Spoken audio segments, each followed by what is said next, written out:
So while I'm here in the paint shed, someone commented on Facebook today when I mentioned the Patreon channel and whatnot and giving it a go yourself, that they still don't have the confidence to try it themselves. And one of the things that I did many moons ago was I got these for my boys when they were small. Now these, I think they're called Tidy. I'm not sure how you pronounce it exactly. I'll find them online if they still sell them. I'm sure they do. These are called Light and Sound. So I think if you put batteries in, this front end flashes and it'll make a noise. So they're very inexpensive. But as you can see, they're not. They are 1-to-1 scale. So what I used to do was I got a few of these. As this is how it comes. This is just black with the orange tip. This is how it comes in the box. But I've done a few of these. So these are rather dusty because they haven't been out of this shed for an awful long time. So that's one that I did a long time ago. So I filled in all the little screw holes. I filled in the holes where the little speaker is that it comes out of. You can barely tell because this is so dusty. But the mags had a metallic coat. The front end had a metallic coat. And that's all I've done on that one.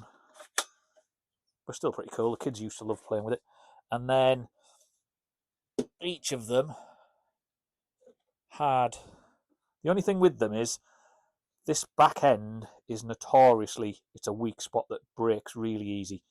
You can see when it comes in the box, these rear ends. Let's have a look on this one. So these... That comes off. But that plastic there always used to snap. Anywho, that's beside the point. These things are great to practice on. If you aren't confident enough to grab your 2, 3, 4, whatever, your airsoft, and start spraying the thing, then these are fantastic. Buy one. I even made a suppressor out of some UPVC pipe. Christ, that's how far back this goes. And that's a Medal of Honor logo.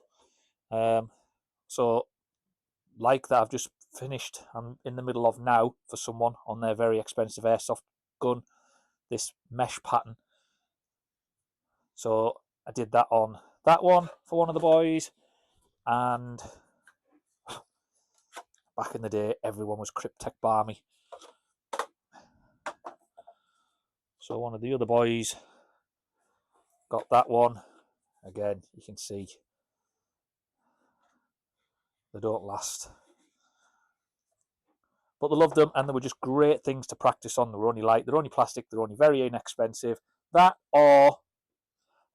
pretty cool because that's going to give you an idea of what your finished item might look like, because it looks like a real world item.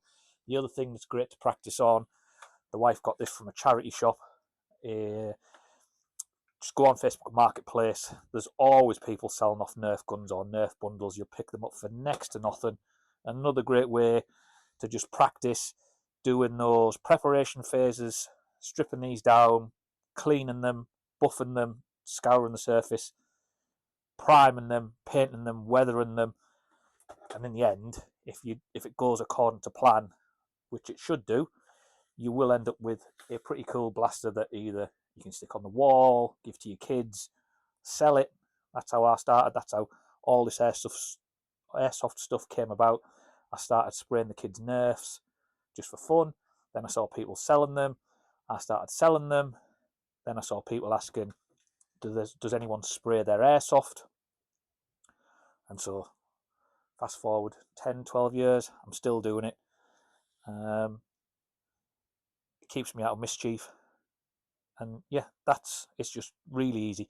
If you're not confident on picking up your expensive airsoft items, grab yourself some of these cheap. I will try and find it, and I'll post a link to them, or I'll post what they look like online, what you need to be looking for.